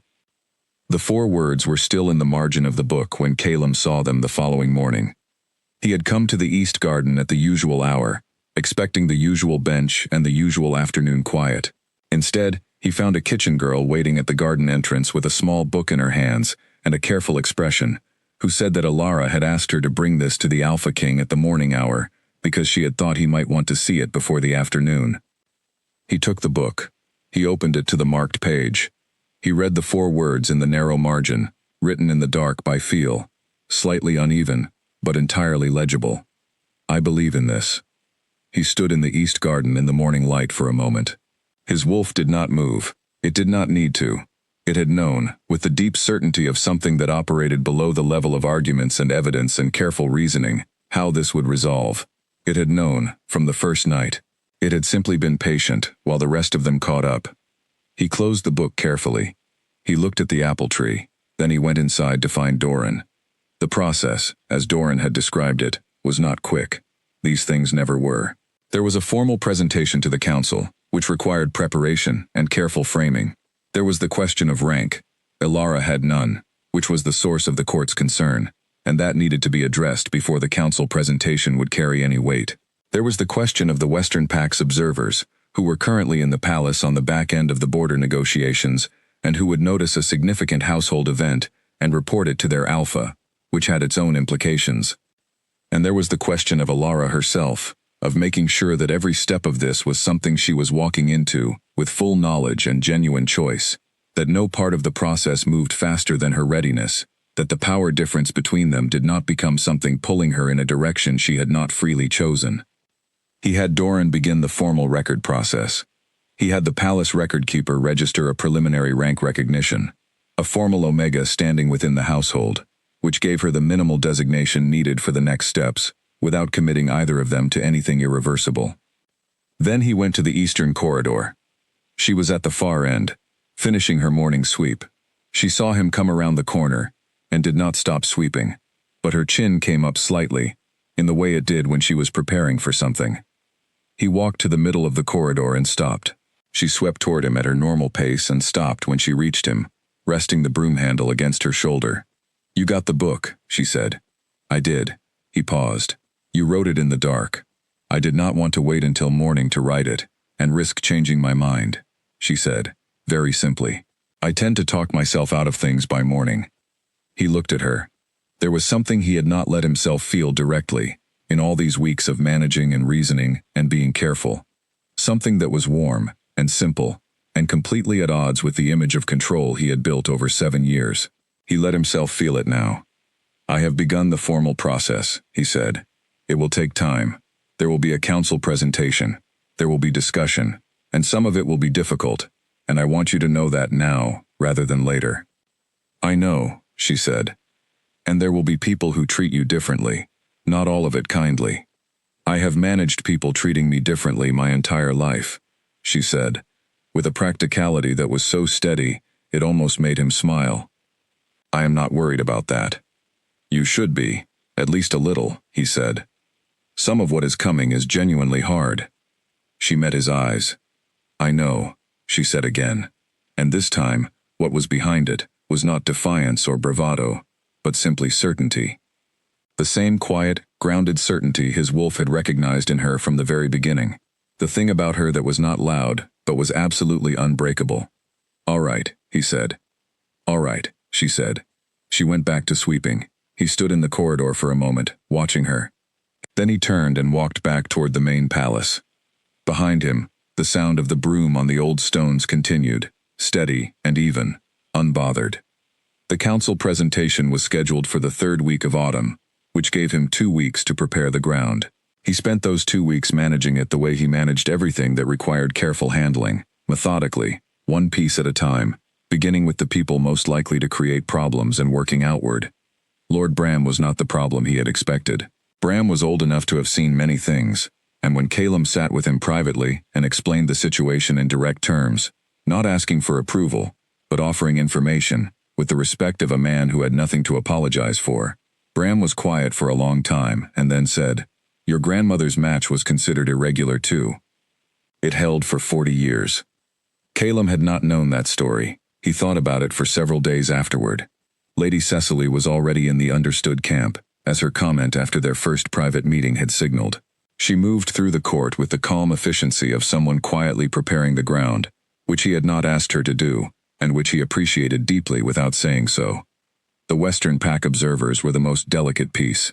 Their alpha, a calculating man named Aldrich, would read the household event as a signal about Calum's stability and state of mind. Calum drafted a personal letter to Aldrich, explaining the situation in terms that were frank, and that made clear, without being threatening about it, that the change in the Iron Fang Alpha King's household was a sign of stability rather than its opposite. He had Doran review it. Doran added 2 sentences and removed 1 and said it was good. He told Alara about each step. Every time he made a move in the process, he came to the Eastern Corridor, or the East Garden, and told her what had happened and what would follow. She listened with the full attention she brought to everything, and asked questions that were specific and practical, and showed she was thinking about this as clearly as he was. On the last night before the council presentation, he sat in his study later than he should have. He was not nervous. He had done harder things than present a formal record to a council of ranked wolves, but he was aware of the weight of the next morning, in a way that kept him at his desk long after he would usually have gone to sleep. His wolf was awake too, not restless. The restlessness had been gone for weeks. But present, close to the surface, with the quality of something paying full attention. There was a knock at his study door. It was not Doran. Doran knocked with 2 quick raps. This was a single, careful knock, the kind from someone not entirely sure of their reception. He opened the door. Alara was standing in the corridor, in her gray shawl, with her braid loosened from the day, and she looked at him with those steady, intelligent eyes, and said, I could not sleep either. He stepped back from the door. She came in. They sat at the 2 chairs beside the window, with the mountain dark outside, and the study lit by the lamp on his desk, and they talked until the deep hour before dawn, about small things and large things and everything between them, the way people do when they have run out of reasons to hold back, and the only thing left is the truth, spoken plainly between 2 people, who are choosing to trust each other. He told her about the 7 years of solitude and why he had built it. She told him about her mother and the small northern village she barely remembered and the 14 years of becoming invisible in this palace. He told her about the morning he first woke up confused and muddy and knew his wolf had gone somewhere without him. She told him about the morning she found the first impression in the mattress and sat with the knowledge for a long time before deciding what to do with it. He told her what his wolf had known from the beginning. She told him that she had known too, from the receiving room. From the way his eyes had shifted gold for that one fractional second. Outside, the mountain went from dark to the gray before dawn, and then the gray began to lighten. You should sleep, she said. You have a council to address in a few hours. So should you, he said. She stood. He walked her to the door of the study. At the door, she stopped and turned to face him. She reached up and touched the side of his face, briefly. The lightest possible contact, a question as much as a gesture, and then her hand came down. "I believe in this," she said, which were the 4 words she had written in the dark in the margin of her book, and now said aloud in the quiet study, with the morning coming through the window. He put his hand over hers, just for a moment, just enough. "So do I," he said. She left. He stood at the door of his study for a moment, listening to the sound of her footsteps fading down the corridor. Then he went to sleep, and his wolf did not unlock the door, and he woke up exactly where he had gone to sleep. For the first time in 7 years, he did not need to go looking for the warmth. It was already there. The council room was full at the 3rd hour of the morning. They were all there, all 14 ranked members, in their formal seats, with the careful expressions of people who understood that they were attending something that would be discussed for a long time after today. Calum took his seat at the head of the table and looked at each of them, one at a time, in the way he always began a significant meeting. Not a challenge, simply an acknowledgement. "I see you. You see me. Now we will talk." He had no prepared speech. He had thought about preparing one and decided against it. Prepared speeches were for situations where the speaker was uncertain and needed the structure. He was not uncertain. "You know why you are here," he said. "I am going to tell you what I have decided, and what the process will involve. I am not asking for approval. I am offering information, and I am prepared to hear concerns, and then we are going to move forward." He told them what he had decided, plainly and without softening it. He told them what the formal process would require, what the timeline looked like, and what protections he had already put in place. He answered every question that was asked, and there were many, from the cautious and the skeptical, and the few who were simply gathering information to take back to their own houses. He answered them all, with the same direct, unhurried calm. Lord Bram asked the hardest one, "And if the court does not support this course? Then the court expresses its disagreement through the appropriate channels." Calum said, "And I consider that disagreement and make my own decision, as I always have. This is not a vote." "It is unusual," Bram said. "Many things that became normal were unusual first," Calum said. "I have told you what I know and what I intend. The formal record registration will proceed this week. The full presentation will follow in 30 days. I expect the court to conduct itself with the professionalism it has always maintained." He paused. "That is all." They filed out. Doran stayed, as he always did. "Lord Bram will come around," Doran said, when the room was empty. "He already has," Calum said. "He asked the hardest question, because that is his job. He will be useful when others push back." Doran was quiet for a moment. "Lady Cecily asked me, before the meeting, whether there was anything she could do to help the process." "Tell her yes." Calum stood. "She has better relationships with the Eastern House representatives than I do. She knows how to speak to the concerns that come from that direction, without making them feel dismissed." "I will tell her." Doran paused. "How did the night go?" Calum looked at him. "I passed the study on my night round," Doran said simply. There was a light under the door at the 2nd hour. "The night went well," Calum said. Doran nodded. He did not ask anything else. Elara was in the eastern corridor, at the hour when the council meeting was happening. She knew the timing, because Calum had told her. She swept the full length of the corridor twice, once because it needed it, and once because she needed something to do with her hands while she thought. Old Marin appeared at the corridor entrance just after the 2nd hour, carrying 2 cups of tea. She walked the full length of the corridor, and handed one to Elara without comment, then stood beside her and looked at the wall. "My mother was a servant Omega," Marin said, to the wall. "She married a beta from the northern farmhouses. People said it was irregular." She sipped her tea. "They had 40 years together, and 8 children, and they were the steadiest people I have ever known." She looked at Elara. "People say irregular things until they become regular. Takes time." Elara held her teacup. "Marin," she said. "Yes," Marin said. "Thank you." Marin nodded. She finished her tea. She took the cups back. She left. Elara swept the last few feet of the corridor, and put her broom away, and stood in the supply closet for a moment in the dark, breathing steadily. Then she went to the east garden. Calum was already there, on the bench, with his collar turned up.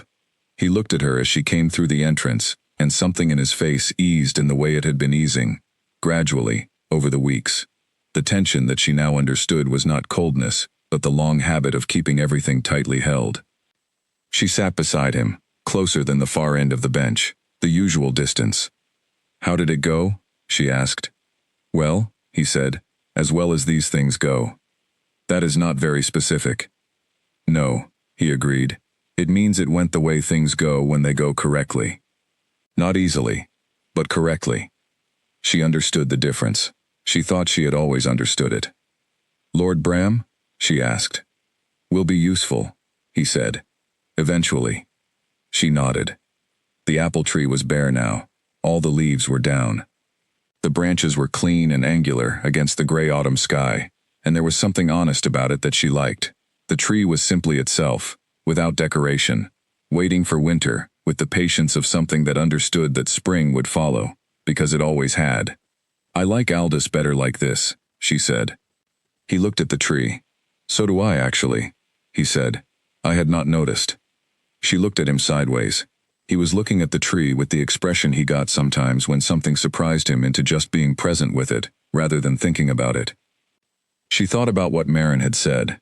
40 years and 8 children, and the steadiest people she had ever known. She thought about all the reasons this was complicated, and all the ways it could still go wrong, and all the things neither of them knew yet about what they were building. Then she thought about a wolf that had climbed a mountain in the dark to bring her flowers. "I was thinking," she said. "Yes?" he said. "About the word," she said. "The one we have both been thinking about." He was very still. "I think we should say it," she said, out loud, "at some point, not as something to be afraid of, but as something real, that we are choosing to say clearly." She paused. "When you are ready." He looked at her. She looked back. "I am ready now," he said. His voice was the same quiet, even tone he always used, but there was something underneath it that was different from anything she had heard from him before, something entirely without armor. "So am I," she said. The word, when it was finally spoken, when they each said it plainly, in the bare autumn garden with the old tree listening, and the mountain above them catching the last afternoon light, was not frightening at all. It was exactly the right size for what it described. Mate. Simple, true, old as the line of wolves they both came from, older than the palace and the hierarchy, and the complicated political shape of the world they were going to have to navigate together. The Alpha King's wolf went still. Ilara's breath came out slowly. The garden was quiet. They sat there together, as the afternoon light faded, and the first cold of evening came down from the mountain, and neither of them said anything else for a while, because they had said the one thing that mattered, and the rest could wait. 30 days moved faster than Ilara had expected. She learned things about herself in that month that she had not known were there to learn. She learned that she was better at walking into rooms where everyone was looking at her than she had thought. She had assumed, from 14 years of being invisible, that visibility would feel like exposure, like standing in cold wind without a coat. Instead, she found that it felt more like standing in a place where the light had changed.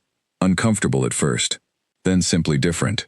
The first time she walked into the main dining hall, the one the palace staff used for formal meals on event days, and felt 20 pairs of eyes turned toward her and then away, she simply kept walking. She sat at her usual corner and ate her food and talked to Marin about the apothecary garden's winter preparations. And by the end of the meal, the eyes had mostly gone back to their own business. The second time was easier. The third time she did not notice it much at all. Doran came to the eastern corridor on the 4th day of the 30 to introduce himself properly. She had seen him many times over the years. His face was familiar from a distance, but they had never spoken directly. He was a tall, broad man, with a calm face and gray at his temples, and he stopped at the entrance of the corridor, with his hands clasped behind him, and waited for her to finish the section she was sweeping, before he spoke. "I wanted to introduce myself properly," he said, "since that has not happened until now." "Doran," she said. She had known his name for years from corridor conversations and servant talk. "Ilara," he said. He looked at her with the assessing expression of someone who was very good at reading people, and was applying that skill with full focus. "He is different," Doran said, "from how he was before." She looked back at him. "Different how?" "More present," Doran said. "He has been here for 7 years, and there has always been a quality of distance." as if he was managing the territory from behind glass. That has changed. He paused. It is good. For the territory, as much as for him. She thought about that. He is harder on himself than anyone else is, she said. Yes, Doran said. He has always been. Does that change?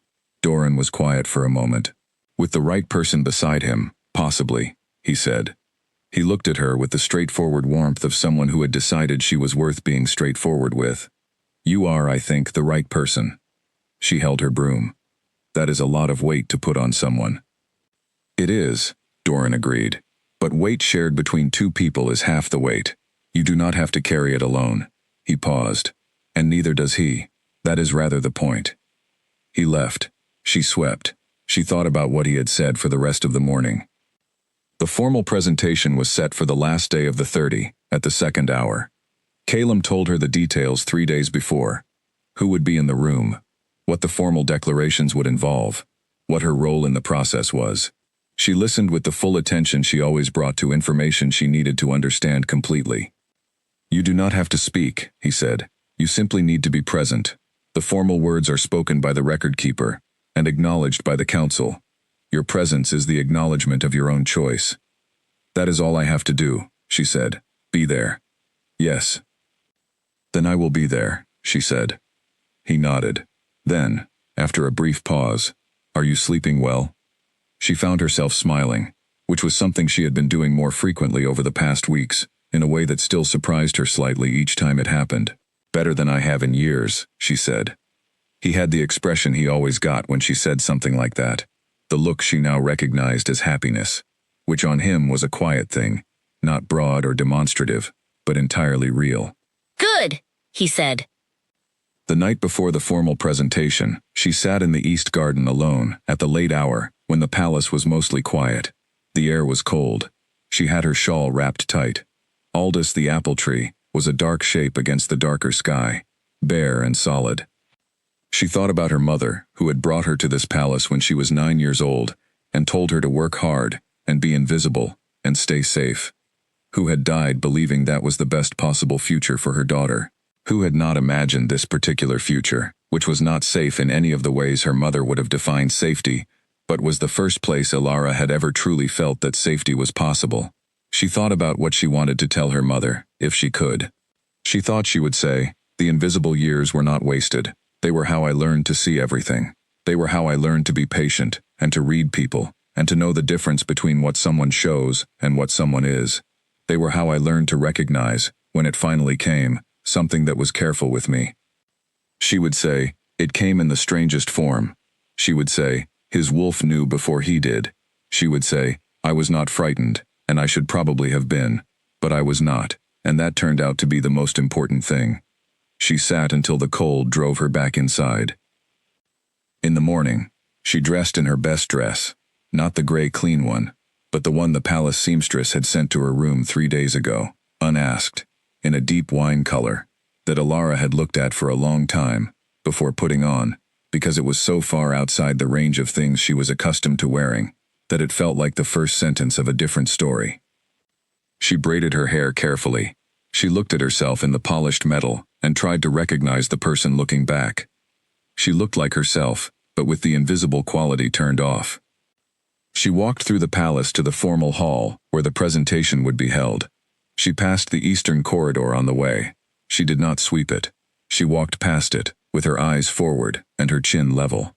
The formal hall was smaller than she had expected. 14 council members, the record keeper, Doran, and Calum, who was at the center of the room in his full formal coat, and who saw her come through the door and, for just a moment, looked at her, the way he looked at nothing and no one else, openly, without any of the management or control that lived on his face at all other times. She walked to the place the record keeper indicated. She stood there, while the formal declarations were read. Her name, her standing, the Alpha King's formal recognition, the council's acknowledgement. The words were old, traditional, the kind of words that had been used in this hall for generations. They felt larger than the room. When it was done, she looked at Calum across the short space between them. He looked back. Lord Bram cleared his throat. The council acknowledges the formal record, he said.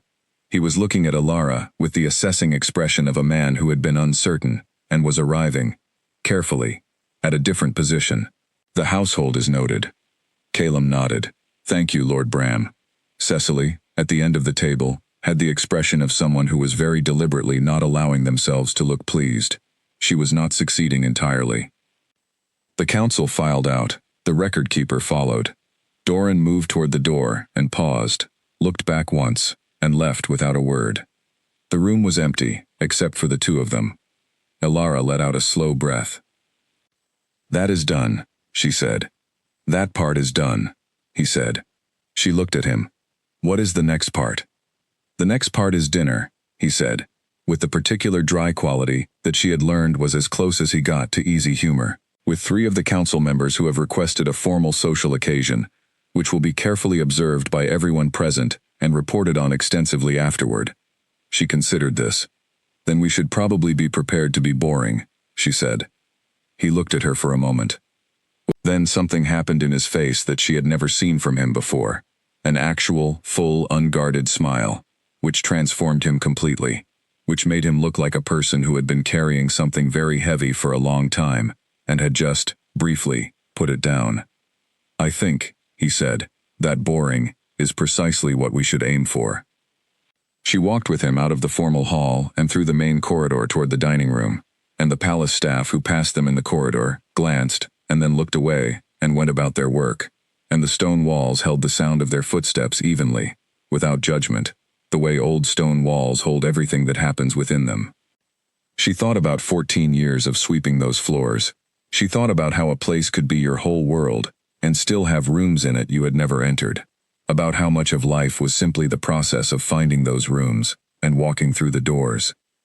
At the entrance to the dining room, she stopped for a moment. He stopped beside her. He did not ask why. She was looking at the room, at the long table with its formal place settings, at the 3 council members already seated, who turned when they heard the door and composed their expressions into the careful neutrality of people who had been told to behave and intended to. And she was thinking about her corner in the small kitchen, the one with her back to the wall, and her eyes on the room. The same instinct, a different room. She walked in. She sat where she was placed. She put her hands in her lap and looked at the table, and then at the windows, and then at the council members, who nodded at her with the careful formal courtesy of people trying their best. She thought about what Marin had said. Irregular things become regular. Takes time. She nodded back. Dinner was, as intended, very boring. The conversation was careful and concerned mostly with trade routes and winter preparations, and the schedule of the next season's formal occasions. Nobody said anything interesting. Nobody behaved badly. The council members were professionally pleasant, and Calum was professionally present, and Alara answered the questions directed at her with the steady, measured quality she brought to everything. Afterward, walking back through the main corridor, Doran fell into step beside her for a moment.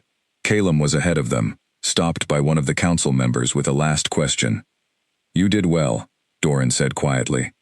I did nothing, she said. You sat in a room full of dominant wolves who were deciding what they thought of you, he said, and you were entirely yourself.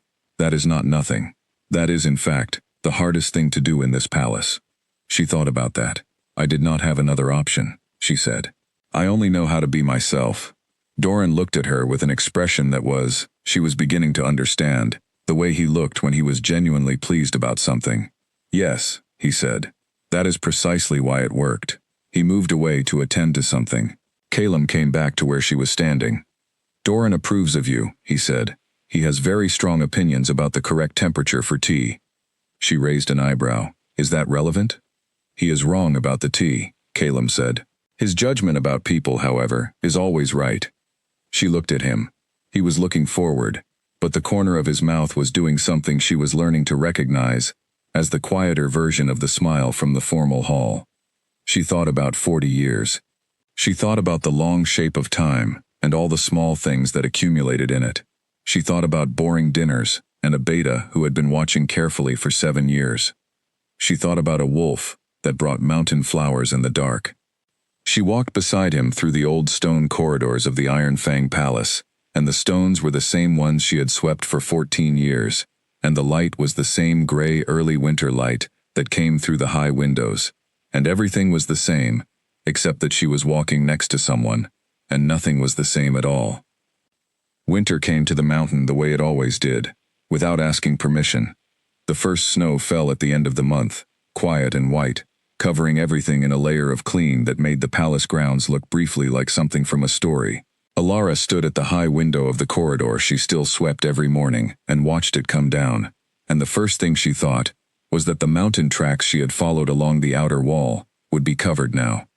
The second thing she thought was that she did not need to follow tracks anymore.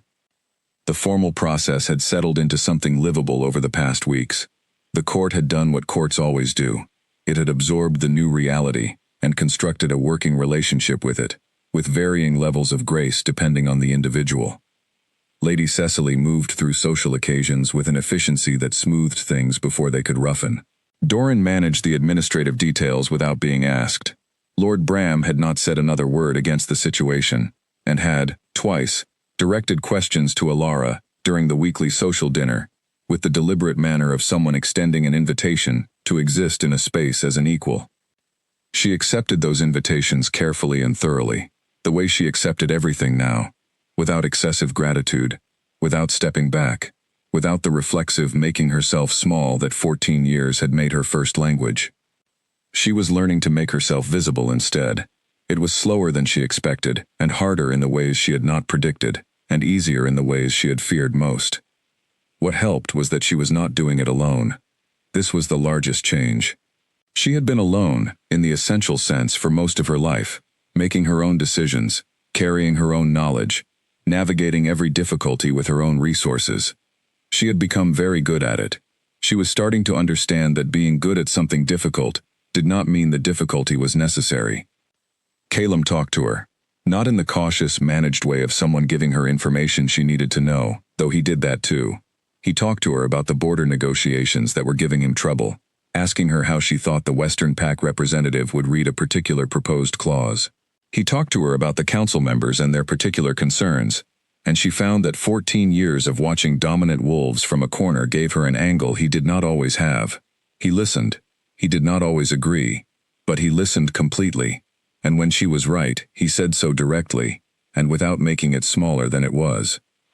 She talked to him about things she had not talked about to anyone, about her mother, about the early years at the palace when she was small, and had made herself into someone who did not look frightened, because frightened children drew the wrong kind of attention, about the folk songs she had memorized from the book, because they were the only pieces of her mother she could carry, without anyone knowing she was carrying them.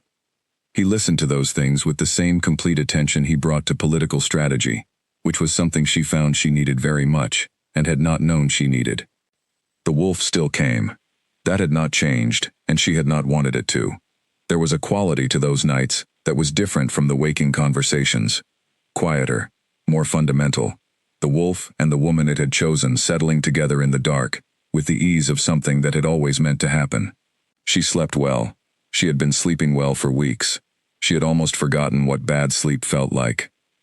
On the first morning of real snow, Calum appeared at the eastern corridor entrance earlier than usual.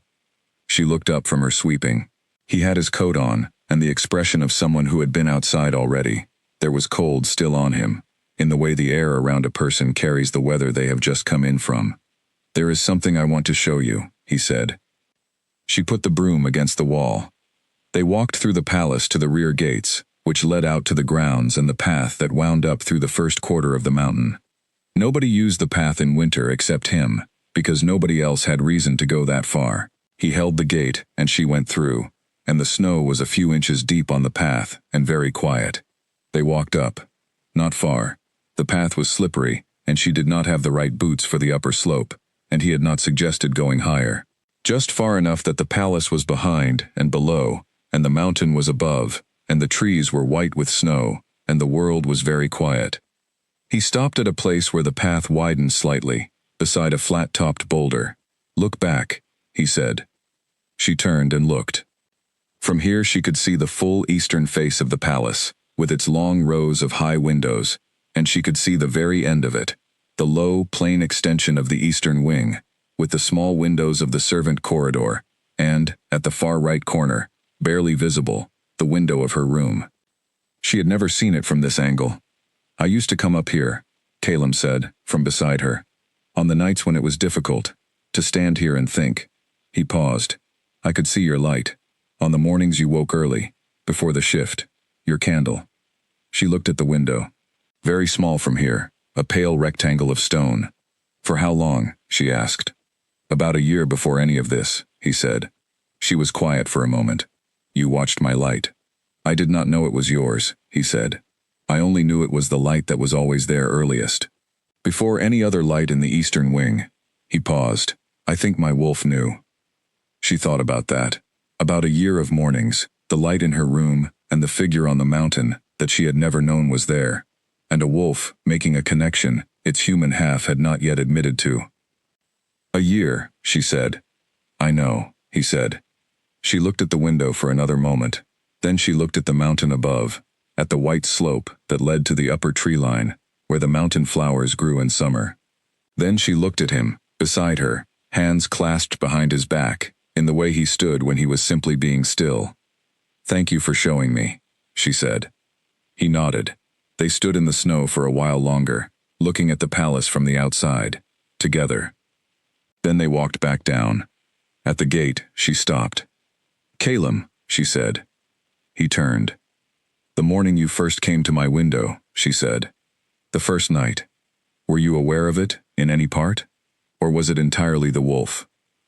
He thought about it seriously, the way he thought about things he wanted to answer honestly. "There was a feeling," he said finally, "that morning when I woke confused. A feeling that I had been somewhere warm." He paused. "I think I knew even then. I simply did not let myself know that I knew." She nodded. "I think I knew too," she said. "From the very first morning. The impression in the mattress. Something in my body knew." She paused. "I chose not to know that I knew. For a while. Until you did not choose that anymore," he said. "Yes," she said. They looked at each other in the cold gray morning light, with the snow coming down in small quiet flakes, with the palace gate open behind them. "We are very similar," she said, "in the ways that cause problems." "Completely," he said. "Both of us chose not to know things we knew. Both of us reasoned against what was already decided." He paused. "I suspect we will do it again. About other things. At other times." "Probably," she agreed. "It seems better to know that in advance," he said, "so that when it happens, we can name it." She thought about that. It was very like him, to identify the flaw in a pattern and address it directly before the pattern repeated. She was learning that this was both his greatest strength and the thing about him that would test her patience sometimes. "Agreed," she said. They went back inside. She picked up her broom. She swept the rest of her corridor while the snow continued to fall outside, and the palace woke up slowly around her. And she thought about a year of mornings when her candle had been a light on the mountain that someone else could see, and she had not known it. She thought about all the ways people could be close to each other without knowing, all the distance that was really no distance at all. She finished the corridor. She put the broom away. She walked to the east garden, even though it was covered in snow and cold, and she stood for a moment beside the apple tree. "Aldous," she said to the tree. The tree held its snow without comment. She walked back inside. In the kitchen, Marin handed her a cup of tea without being asked, and Bess told her something entertaining about the head groundskeeper's reaction to the early snow, and Nora reviewed the store's inventory at the end of the table, and the kitchen was warm and smelled of bread.